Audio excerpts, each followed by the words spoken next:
नमस्कार दोस्तों, स्वागत है आपका मेरे चैनल कॉमिक्स लाइफ में। शुरू करते हैं मनोज कॉमिक्स की एक और मज़ेदार कॉमिक्स, राजमहल का षड्यंत्र पार्ट 3। और कुछ क्षणों बाद वह अपने घोड़े पर चढ़ वन की ओर चल पड़ा।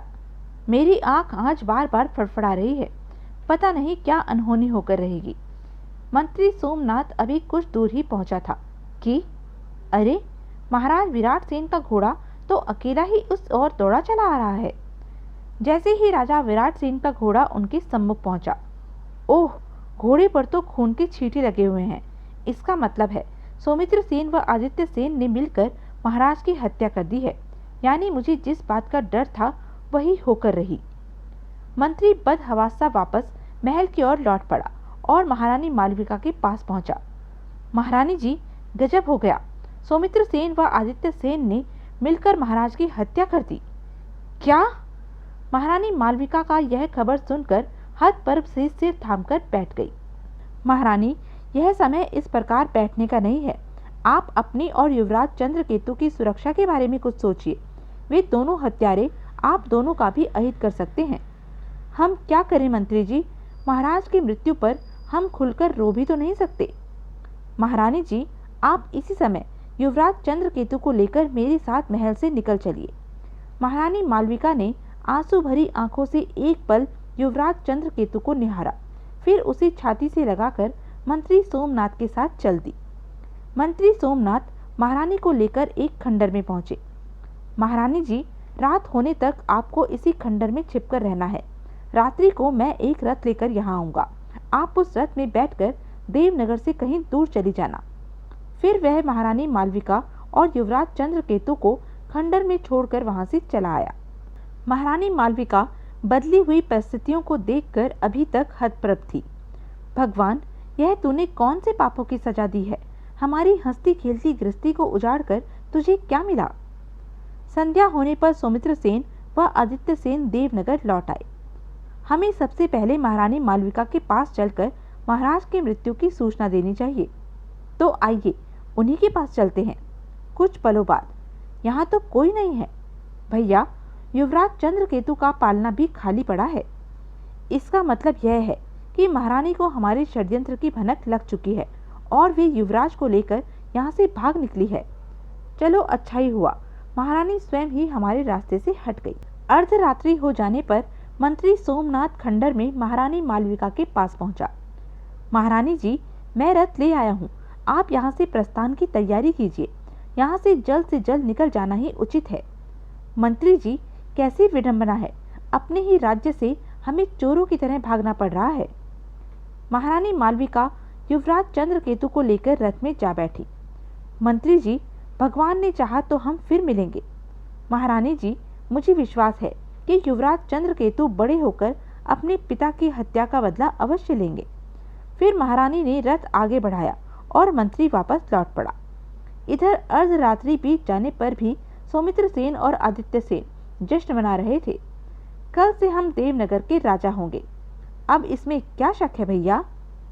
दूसरे दिन राज दरबार में हमें आप लोगों को यह सूचना देते हुए अपार दुख हो रहा है कि महाराज विराट सेन की कल आखेट करते समय शेर से मुठभेड़ हो गई। परिणाम स्वरूप शेर ने उन्हें मार डाला। क्या क्या महाराज की मृत्यु हो गई? क्योंकि युवराज चंद्रकेतु अभी बहुत छोटे हैं और आज सुबह ही महारानी मालविका उन्हें साथ लेकर न जाने कहां चली गई है, इसलिए आज से मैं स्वयं को देवनगर का नया राजा घोषित करता हूं। आदित्य सेन, आज तेरा पलड़ा भारी है, इसलिए तू उन्माद में चूर है, लेकिन एक दिन ऐसा अवश्य आएगा जब तुझे तेरे पापों का फल मिलेगा। उधर महारानी मालविका का रथ जब एक सघन वन से गुजर रहा था। ओह, लगता है मूसलाधार वर्षा होगी। कैसे काले काले मेघ आकाश पर छा गए हैं। महारानी अभी सोच ही रही थी कि भयंकर गर्जना के साथ मूसलाधार वर्षा प्रारंभ हो गई। वर्षा से बचने के लिए महारानी रथ को एक विशाल वृक्ष के नीचे ले आई। आकाश में रह रहकर गर्जना के साथ बिजली चमक रही थी। भयभीत सी महारानी ने युवराज चंद्रकेतु को अपनी छाती से चिपटा रखा था। तभी आकाश में गर्जना करती हुई बिजली उसी पेड़ पर गिरी जिसके नीचे महारानी मालविका का रथ खड़ा था। पुत्र को छाती से लगाए महारानी मालविका अनहोनी की आशंका से अचेत हो गई। बहुत समय बाद जब महारानी को होश आया, भगवान तेरा लाख लाख शुक्र है, मेरा पुत्र और मैं बिल्कुल सही सलामत हैं।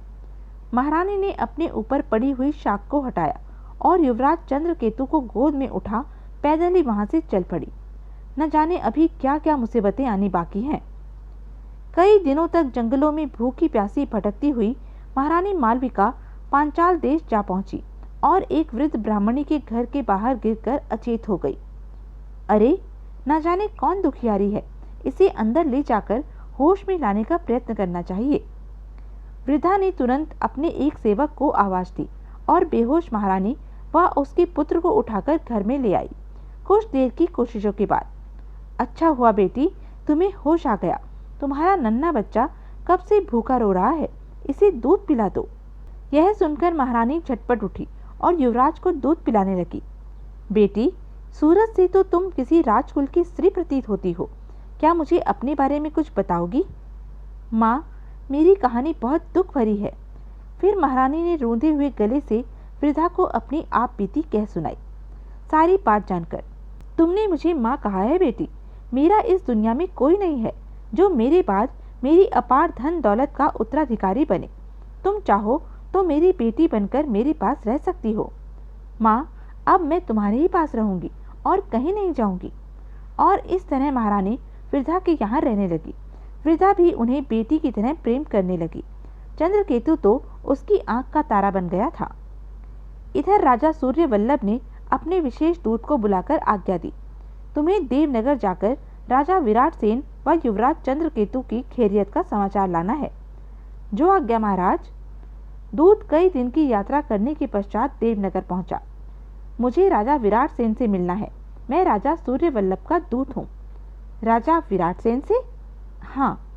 ठीक है, तुम यहीं रुको, मैं महाराज तक तुम्हारी सूचना भिजवा देता हूँ। कहकर पहरेदार ने अपने दूसरे साथी को राजा आदित्य सेन के पास भेज दिया। महाराज, पांचाल देश के राजा का दूत महल के बाहर खड़ा है और वह राजा विराट सेन से मिलना चाहता है। राजा विराट सेन से? कुछ सोचकर उसने पहरेदार को आदेश दिया, तुम जाकर उस दूत को राज के अतिथि गृह में ठहराओ और उसका सत्कार करो। हम कुछ देर बाद उससे मिलने अतिथि गृह में पहुंचेंगे। जो आज्ञा महाराज। दूत को राजकीय अतिथि गृह में ठहरा दिया गया। कुछ समय पश्चात, महाराज विराट सेन जी को दूत का प्रणाम स्वीकार हो। दूत, हम राजा विराट सेन नहीं हैं, हम उनके छोटे भाई राजा आदित्य सेन हैं और ये हमारे छोटे भाई सौमित्र सेन हैं। लेकिन महाराज विराट सेन कहाँ हैं? मुझे उनसे ही मिलना था। उनकी तो कुछ समय पहले शेर से हुई मुठभेड़ में मृत्यु हो चुकी है। उनके स्थान पर अब हम देवनगर के राजा हैं। ओह, यह तो बहुत बुरा हुआ। अब क्या होगा? दूत, हमें साफ साफ बताओ कि तुम किस प्रयोजन से राजा विराट सेन से मिलने आए हो सकता है हम तुम्हारी समस्या का कुछ समाधान कर सकें। महाराज, स्वर्गीय राजा विराट सेन जी ने अपने पुत्र चंद्रकेतु का विवाह हमारे महाराज सूर्यवल्लभ की पुत्री राजकुमारी मल्लिका से तय किया था। हमारे महाराज और स्वर्गीय महाराज विराट सेन जी पक्के मित्र थे। महाराज सूर्यवल्लभ जी ने राजा विराट सेन और युवराज चंद्रकेतु की कुशल क्षेम का समाचार लाने के लिए ही मुझे देवनगर भेजा है। ओह, तो यह बात है। युवराज चंद्रकेतु और महारानी मालविका तो सकुशल होंगी। आदित्य सेन ने सफेद झूठ बोला। महारानी मालविका तो महाराज विराट सेन की मृत्यु का सदमा बर्दाश्त न कर सकी और दिवंगत हो गई। हाँ, युवराज चंद्रकेतु सकुशल है। क्या मैं युवराज चंद्रकेतु के दर्शन कर सकता हूँ? हाँ हाँ, क्यों नहीं। अभी तो तुम विश्राम करो, कल सुबह हम तुम्हें युवराज चंद्रकेतु से मिलवाएंगे। कहकर आदित्य सेन सौमित्र सेन के साथ वापस लौट पड़ा। भैया, एक बात मेरी समझ में नहीं आई, तुमने दूत से महारानी व युवराज के बारे में झूठ क्यों बोला? सौमित्र सेन, यह झूठ हमने अपनी भलाई के लिए बोला है। क्या मतलब? कल सुबह हम तुम्हारे पुत्र कपिल सेन को युवराज चंद्रकेतु बनाकर दूत को दिखाएंगे। यह तो तुम जानते ही हो कि तुम्हारा पुत्र और युवराज चंद्रकेतु दोनों हम उम्र हैं, अतः दूत कपिल सेन को ही चंद्रकेतु समझेगा। लेकिन इससे फायदा क्या होगा? इससे फायदा यह होगा कि हम कपिल सेन के बड़ा होने पर राजा सूर्यवल्लभ की पुत्री मल्लिका से उसका विवाह कर देंगे। इस प्रकार राजा सूर्यवल्लभ हमारा मित्र बन जाएगा और जब भी हम पर कोई संकट आएगा वह हमारी सहायता करेगा। ओह, यह तो मैंने सोचा ही नहीं था। वास्तव में सूर्यवल्लभ बहुत प्रतापी राजा है, उससे संबंध जोड़ना हमारे हित में ठीक ही रहेगा। दूसरे दिन कपिल सेन को युवराज चंद्रकेतु के स्थान पर दूत को दिखाया गया। दूत, राजा सूर्यवल्लभ से कहना कि युवराज चंद्रकेतु पूर्ण रूप से स्वस्थ व सकुशल हैं। राजा विराट सेन नहीं रहे तो क्या हुआ, हम स्वयं एक दिन युवराज चंद्रकेतु की बारात लेकर पांचाल देश आएंगे। जो आज्ञा महाराज, मैं यह सूचना महाराज को दे दूंगा। अब मुझे जाने की आज्ञा दीजिए। आदित्य सेन से आज्ञा लेकर दूत वापस लौट गया। महारानी मालविका व युवराज चंद्रकेतु का क्या हुआ? क्या चंद्रकेतु ने बड़े होकर अपने पिता की मृत्यु का बदला लिया? क्या कपिल सेन का विवाह पांचाल देश की राजकुमारी मलिका से हो सका? क्या आदित्य सेन और सौमित्र सेन को उनके दुष्कर्मों की सजा मिल सकी? यह सब हम जानेंगे अपने अगले वीडियो चंद्रकेतु और मलिका में। तब तक के लिए बने रहें मेरे साथ, और हाँ, मेरे चैनल को लाइक, शेयर और सब्सक्राइब करना ना भूलें। धन्यवाद।